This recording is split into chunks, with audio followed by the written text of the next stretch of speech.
Hello সাক্ষী। আজ আমরা একটা কে ড্রামা নিয়ে কথা বলবো। শুরু করি সেই ড্রামাটা দিয়ে, যেটার শুরুই হয় এমন এক জগৎ থেকে যেখানে ঈশ্বররা জলের ভেতর বাস করে। ওদের মধ্যে একজন আছেন, তিনি গে গড, আর বাকিরা আছে যারা মানুষদের জগতে প্রকৃতি সামলানোর কাজ করে। এই সময় ওয়াটার কোর্টই হলো সবচেয়ে বড় জিনিস, আর এই কোর্টের সব রকম ক্ষমতা আছে এই জলেশ্বরের হাতে। তবু এখনো পর্যন্ত সেই জগতের রাজা হতে পারেনি। কথাটা এমন যে রাজা হতে হলে তাকে ৩টে পাথর খুঁজে আনতে হবে, যেগুলো মাটির পৃথিবীতে মানুষ রূপ ধরে থাকা ৩জন কার্ড টাইপ দেবতার কাছে আছে। এবার কেউ একজন তাকে ওই ৩টে পাথরের অবস্থানের মানচিত্র দিয়ে দেয় আর বলে এই কাজটা করতে পৃথিবীতে থাকা এক ডিভাইন সার্ভেন্ট তাকে সাহায্য করবে। বহু শতাব্দী ধরে যারা ওয়াটার কোর্টের সেবা করেছে, সেই সব মানুষের বংশধরেরাই নাকি তাকে সাহায্য করবে। কিন্তু মানুষ এখনো এই ব্যাপারটা জানেই না। এই মানুষ দেবদাসীর নাম অনামিতা, কারণ একবার নাম নেমে গেলে সে মানুষের জগতে গিয়ে আটকে যায়। অন্যদিকে এবার আমাদের দেখানো হয় ড্রামার লিড চরিত্রটাকে, যার নাম ধরা যাক ঐশী। ওর কাছে ডাক্তার বলে একটা অ্যাড্রেস আছে, কিন্তু তার ক্লিনিকের সাইনবোর্ডে কেবল ওর নামেরই মন্ত্র লেখা থাকে। ক্লিনিকে তার এক বন্ধু কাজ করে, যে সব সময় ওকে সাহায্য করে। ঐশীর আয় খুব একটা ভালো নয়, ভাড়া বাড়ির ভাড়াও বাড়তে চলেছে। সে নিজেও চায় সব ব্যবস্থা করে একদিন দেশ ছেড়ে চলে যাবে, কিন্তু তার জন্যও তো টাকার দরকার। ঠিক তখনই তার মনে পড়ে কলেজে থাকা অবস্থায় এক ছেলে তাকে একটা ডায়মন্ড রিং দিয়েছিল। তো ভাবল, এই আংটাটা বেছে টাকা জোগাড় করলে কেমন হয়। এই ভাবনা ভাবতেই সে ভবিষ্যৎ নিয়ে ডুবে গেছে। হঠাৎই আকাশ থেকে আরজান, যে জলের ঈশ্বর, নিচে পড়ে যায় আর ধাক্কা খেয়ে অজ্ঞান হয়ে পড়ে। এটাই ছিল তার প্রথমবার মানুষের জগতে আসা, তাই স্বাভাবিকভাবেই এত সব ঝামেলা হচ্ছে। উপরন্তু তার গায়ে একটাও কাপড় নেই। এখানে তো পড়ার মতো কিছুই নেই, তাই সে ওখানে পড়ে থাকে। আর ঐশী যখন একটু পরে ওখানে আসে, নিজের মতো করে তাকে মাথায় ঠোকর মেরে জাগিয়ে তোলে। ঐশী জেগে দেখে তার ডায়মন্ড রিংটা নেই। সাথে সাথেই ভাবে কেউ চুরি করেছে। প্রচণ্ড রেগে চিৎকার করে বলে, এ চোরকে আমি ছাড়ব না। আরজান তো ঈশ্বর, একটু দূর থেকেই সব দেখছিল। মানুষের এই অভিযোগ শুনে সে কটমট করে বলে, একজন মানুষ আমার মতো ঈশ্বরকে চোর বলে কি করে? এক্ষুনি বলে দিচ্ছি আমি কে। কিন্তু তখনই মনে পড়ে, এখন তো তার গায়ে কাপড়ই নেই। এভাবে পরিচয় দিলে মানুষ পাগল ভাববে। তাই প্রথমে কাপড়ের ব্যবস্থা করা দরকার। সামনে তাকিয়ে সে দেখে নিলয় নামের এক লোক দারুণ স্যুট বুট পরে আছে। চোখের পলক না ফেলেই আর্জেন গিয়ে ওর সাথে জামাকাপড় পাল্টে নেয়। কিন্তু নিলয়ও কম কিছু নয়, তার হাত থেকে মানচিত্রটাও নিয়ে নেয়, যাতে আর্জেনের শক্তি ক্ষমতা সবকিছু লেখা ছিল। কিছুক্ষণ পর নিলয় নিজের জামাকাপড় তল্লাশি করে মানচিত্র পেয়ে যায় আর বুঝতে পারে এ লোকটা অন্য ধরনের। তখন আরজান তাকে বোঝায়, আমি চুরি করিনি, ওটা আমাকে দরকার ছিল বলে নিচ্ছিলাম। আমি চোর নই, আমি ঈশ্বর, আমি ওয়াটারের নেক্সট এম্পেরর কিং। এখন মানুষের জগতে কেউ এসে যদি এমন কথা বলে, তাহলে তো সবাই তাকে পাগলই ভাববে, তাই না? এখানেই তাদের থাকার একটু বিস্তর ব্যবস্থা হলেও খাওয়ার কি হবে? আর্জন তো মানুষের মতো করে ক্ষুধা পায় না, কিন্তু নিলয় তো মানুষ, ও খুবই ক্ষুধার্ত। এরপর তারা একটা পার্কে যায়।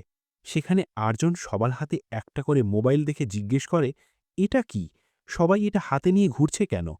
নিলয় বলে, যাই হোক, এটা খাওয়ার জিনিস না। ততক্ষণে নিলয় ভীষণ ক্ষুধায় নাজেহাল।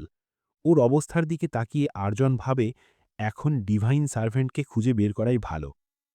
দুজনে মিলে পৌঁছে যায় এক ডিভাইন গেটে। ডিভাইন গেট হল সেই জায়গা যেখানে থেকে দেবতারা মানুষের জগতে প্রবেশ ও প্রস্থান করে। এই গেটের জমিতেই তারা দাঁড়িয়েছিল। এখানেই জানা যায় মানুষের জগতে যে ডিভাইন সার্ভেন্ট, সে আর কেউ নয়, ঐশী নিজেই। ঐশী সিদ্ধান্ত নিয়েছে এই জমিটা বিক্রি করবে। সে আর্জনকে দেখে ভাবে লোকটা হয়তো জমি কিনতে এসেছে। ভাড়া আর ট্যাক্সের কথা ভেবে সে জমি বেচে একটু স্বস্তি পেতে চায়। কিন্তু আর্জন তাকে বলে, বোকার মতন কথা বলছ, এই জমি আমার, আমি ঈশ্বর।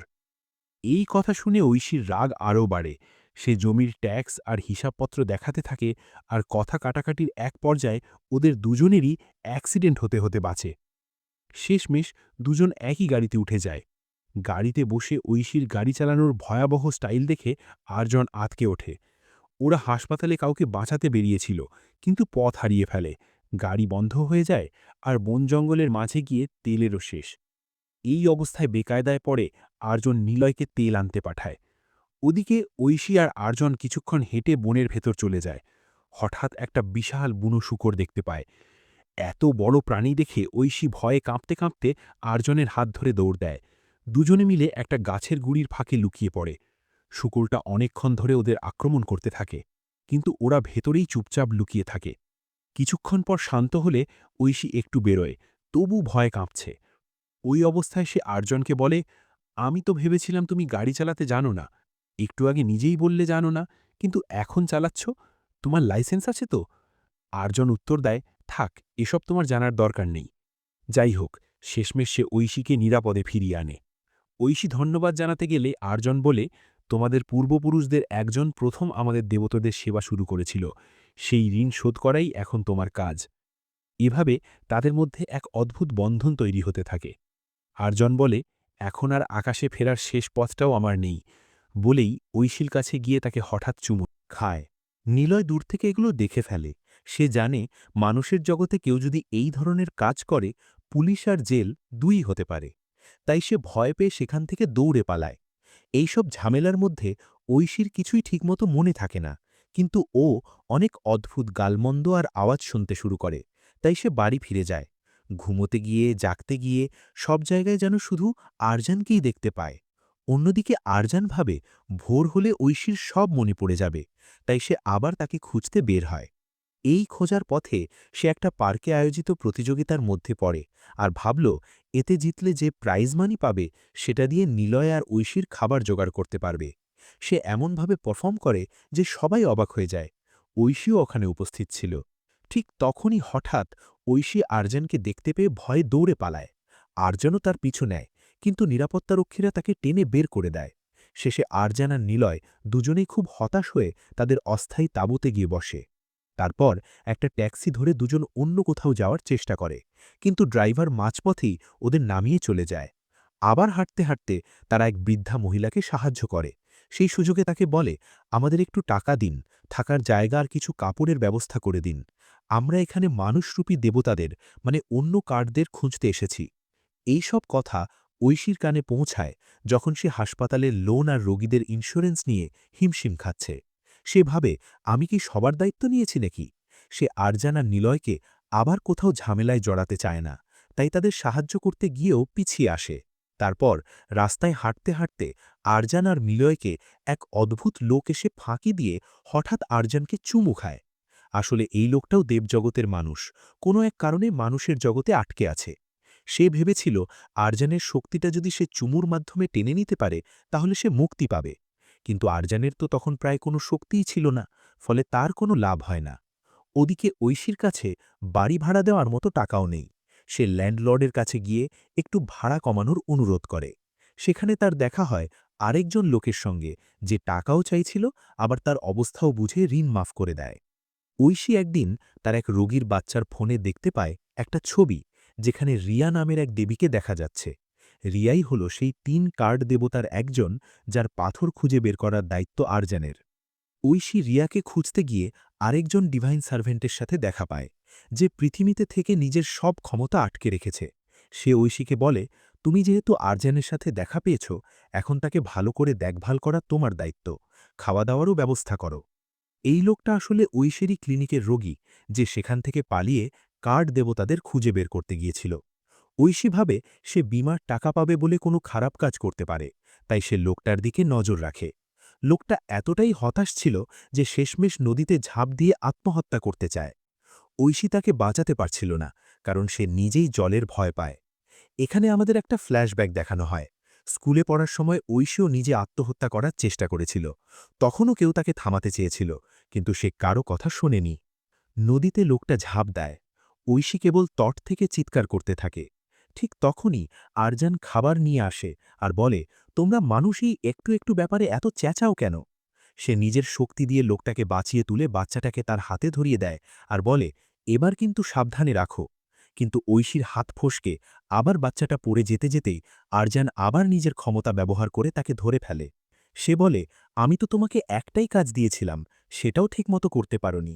এই বাচ্চা এখন থেকে আমার নিলয়ের মতোই গুরুত্বপূর্ণ।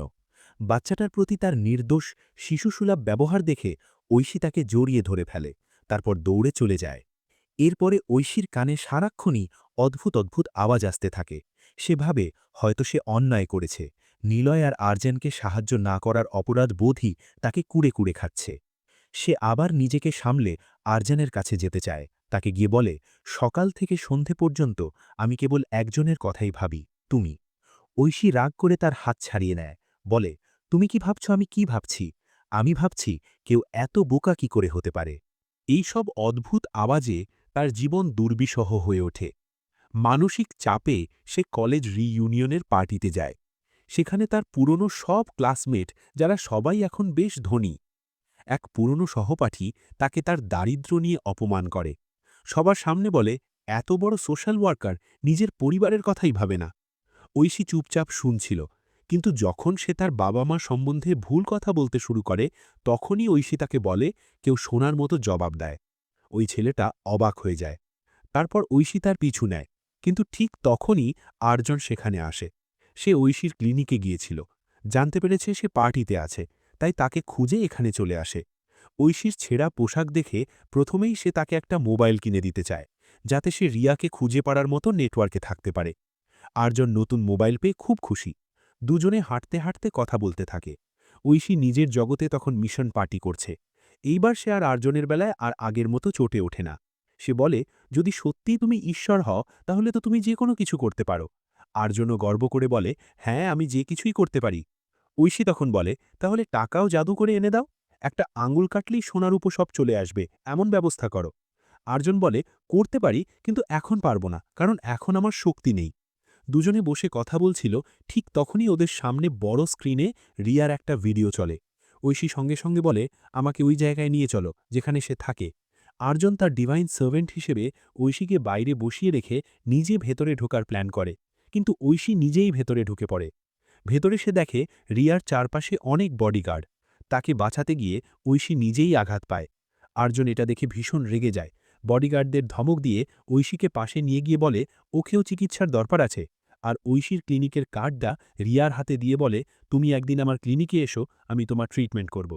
সে জায়গা ছেড়ে বেরিয়ে এসে ঐশী ভাবে সে সব গুলিয়ে ফেলেছে। এত কষ্টে তো রিয়ার দেখা পেল, সেটাও নষ্ট করল। পরে সে খুব গর্ব করে তার এক বন্ধুর সাথে দেখা করে বলে, আমি তোমাকে সত্যিকারের একজন ঈশ্বরের সাথে পরিচয় করিয়ে দেব। কিন্তু বন্ধুদের সাথে কথা বলতে গিয়েই সে বুঝতে পারে, কেউই আসলে আর্জনকে ঈশ্বর হিসেবে সিরিয়াসলি নিচ্ছে না। সবাই ধরেই নিচ্ছে সে কোনো সমস্যা আছে, এমন এক পাগল ছেলে। হঠাৎ একদিন ঐশী জানালার ধারে দাঁড়িয়ে, ঝড় বৃষ্টি আর শব্দে ভয়ে কাঁপতে থাকে। আর্জন জানালার বাইরে থেকে ঝাঁপ দিয়ে ভেতরে ঢুকে তাকে বাঁচায়। এখানেই প্রথমবার আমরা আর্জনের আসল শক্তি স্পষ্টভাবে দেখতে পাই। ঐশী ভেবেছিল সে মারা যাবে, কিন্তু আর্জন তাকে বাঁচায়। এত কিছু দেখেও ঐশী যখন জ্ঞান ফিরে পায়, তখনও বিশ্বাস করতে পারে না যে সে যা একটু আগেই দেখল সব সত্যি ছিল। সে ভয়ে ছুটে বাড়ি থেকে বেরিয়ে যায়। তাড়াহুড়োতে নিজেই ঠিকমতো গাড়ি চালাতে পারে না। আর্জন নিজেই গাড়ি চালিয়ে তাকে বাড়ি পৌঁছে দেয়।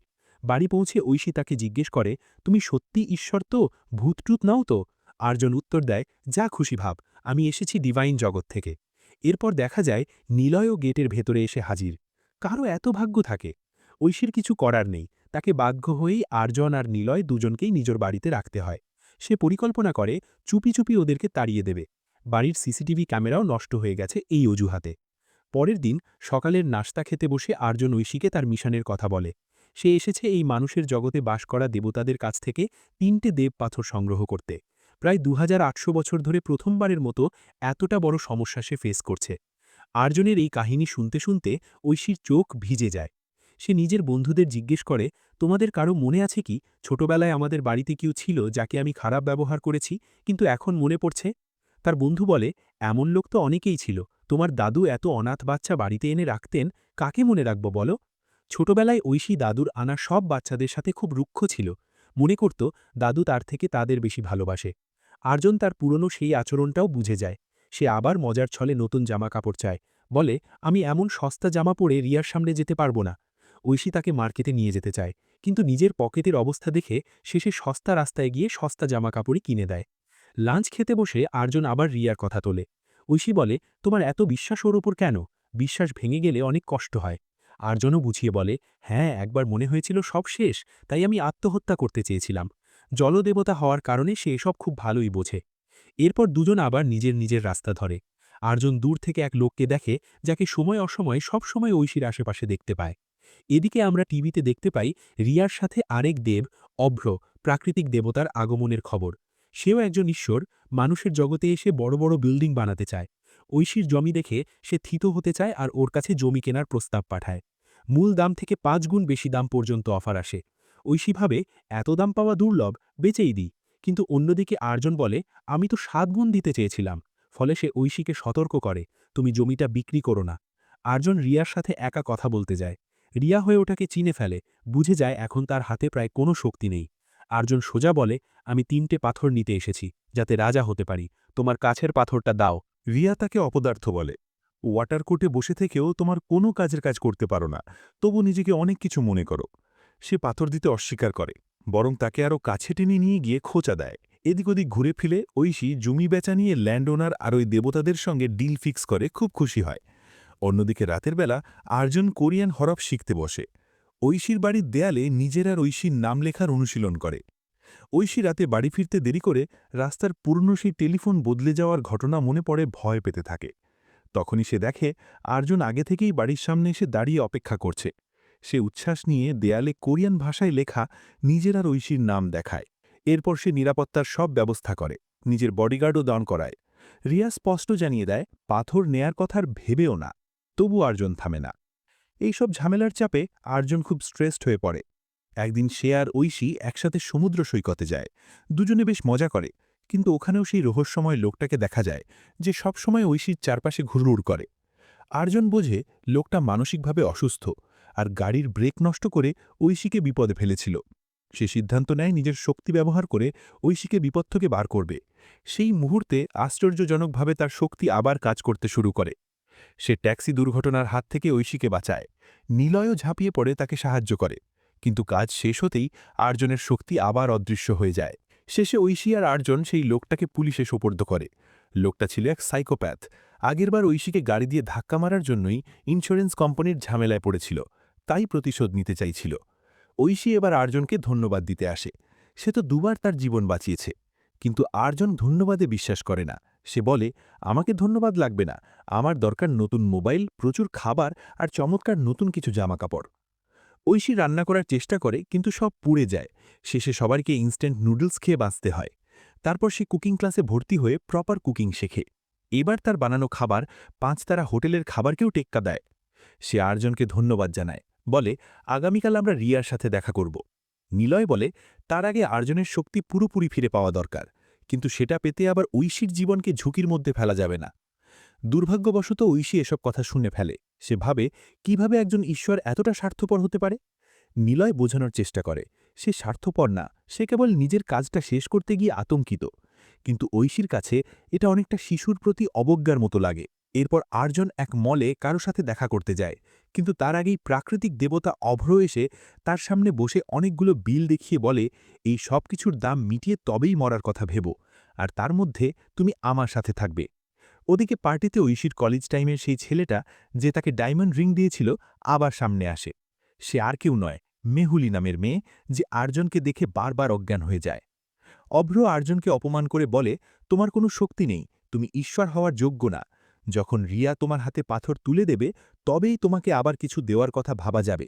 সে লোকজনের কাঁধে ভর দিয়ে চলে যেতে যেতে ঐশীকে বলে যায়, ভিডিওতে যে ঈশ্বরকে দেখেছ, সে কিন্তু এমন ঈশ্বর যে ভালোবাসার থেকেও বেশি কষ্ট দিতে পছন্দ করে, তার থেকে দূরে থাকাই ভালো। কিন্তু কেউ তাকে বিশ্বাস করে না।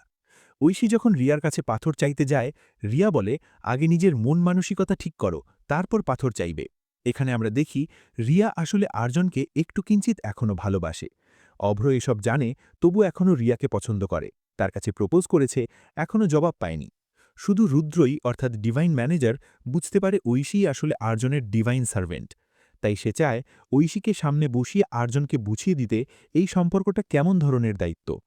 একদিন সে ঐশীকে ডেকে নিয়ে যায়, নিজের শক্তি দেখিয়ে আর্জুনকে একটা ড্রিঙ্ক অফার করে। বলে, এটা যদি তুমি ঐশীকে খাওয়াও, তাহলে ও সব কার্ড স্টোন নিয়ে তোমার মিশনের কথা সাময়িকভাবে ভুলে যাবে, আর আমি ঐশীকে সেই ডায়মন্ড রিং আর অনেক টাকা পয়সা দিয়ে দেব। সে বলে, চিন্তার কিছু নেই, শুধু কিছু স্মৃতি মুছে যাবে। গ্লাসটা নিয়ে ঐশী একদম ক্ষেপে যায়, পায়ের নিচে পিষে ভেঙে ফেলে বলে, আর্জুনের যদি শক্তি নাও থাকে, তবু সে ঈশ্বরই থাকবে। ঈশ্বরকে তার শক্তি দিয়ে বিচার করা যায় না। এতে রুদ্র আরেকটু রেগে গিয়ে নিজের শক্তি দিয়ে ঐশীকে বিপদে ফেলে, বলে, চল দেখি আর্জুনের শক্তি আসলে ফিরেছে কিনা।